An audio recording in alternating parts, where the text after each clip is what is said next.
तर कसं काय मंडळी, मी तुमचा लाडका प्रिन्स ठाकरे. तर भावानं सकाळी आपल्याला मारायची ते ना भेंडीला पावडर शिकाऱ्या मस्त भरून बिरून घेतला आणि निघलो ना आपल्या आपल्या कामाला. सकाळी केली सुरुवात, आपल्याला मारायची भेंडीला फुलवरला दोन्ही पण पावडर मारायची ती केली भावानं सुरुवात मस्तपैकी. एवढा आपला पहिले शिकाऱ्या झाला, तर मग एवढे शिकाऱ्या संपून गेला, शिकाऱ्या घेतला, मग निघलो घरी. आपल्याला डबल दुसरा भरायचा होता शिकाऱ्या, आपल्याला 2 शिकाऱ्यामध्ये फायनल हाणायचा होता एवढा प्लॉट. मग भावानं दुसरा शिकाऱ्या घेऊन आलो. फायनली आपलं मारायचं काम पूर्ण झालं आता. चला तर म्हटलं आता शिकाऱ्या घेऊन निघू घरी. घरी बिरी मस्तपैकी आलो, आराम करून घेतला, जेवण खाऊन मस्त झाला भावानं. जेवण बिवण करून आपल्याला जायचं आता घेवडा बांधायला. आज पण आपला घेवडा बांधायचं काम चालूच आहे अजून. मग मस्तपैकी भावानं निघलो ना टोकरी घेऊन. टोकरीत होती आपल्याकडे सुतळी बादली सगळंच होतं. फायनली घेवड्याकडे पोचलो. घेवडा काल एवढा दादाने मी बांधलेलं होतं, बाकीचं बांधायचं काम चालूच होतं आज पण.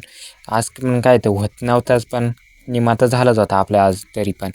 मग मस्तपैकी दुपारपर्यंत जेवढ्या साऱ्या पडतील तेवढ्या पाडल्या, निमा बाकीच होता. मग वरच्या मेऱ्याला गेलो, संध्याकाळचे 6 वाजले. ते मस्तपैकी सूर्याचा नजारा क्वालिटी दिसत होता भावानं. मग टाकली ना सुट्टी घेऊन आपण सगळे, मम्मी पप्पा आम्ही होतो 3 जण. मग भावानं आपल्या लागलो रस्त्याला घराच्या दिशेने खतरनाक मदीना. जबर आजचं वातावरण आणि चेहऱ्याची फार आज क्वालिटीच बिघडून गेली ती ना तुमच्या भावाची. मग घरी आलो, कावेरी मस्तपैकी बांधून बिंधून दिला, निघलो घरी भावानं. मग भावानं आजचा ब्लॉग इथंच संपवतो. नवीन असतील तर फॉलो बिलो करून टाका बरं का नक्कीच आपल्या आयडीला लवकरमध्ये.